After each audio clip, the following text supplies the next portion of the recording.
If you were to score Senator Cayetano as presiding officer, score 1 to 10, 10 being the highest, what grade would you give? Escudero, you mean? Escudero pala, Yes. sorry. A 1 to 10, I would give him an 8. An 8, yes. Si Senate President Win as flower vase. Sabi, na-joke nila yun, parang flower vase yung Senator Win. Dapat daw, nagsasalita naman siya every now and then. Maraming pumuri, attorney, dyan sa mukhang nagbago ng strategy midway ang defense na hanapan nyo ng butas yung mga pinapakita ng prosecution as much as possible. No? Pero ito, attorney, dyan,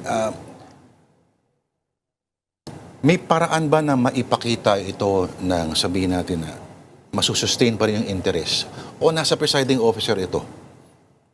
The interest of the public? Of the audience, attorney. Well, of course, sa prosecution, kailangan talaga nilang mag-exert ng efforts to keep the public interest dito sa impeachment trial na ito. No? Because the danger is that if the people will be bored, it will be advantageous to the defense.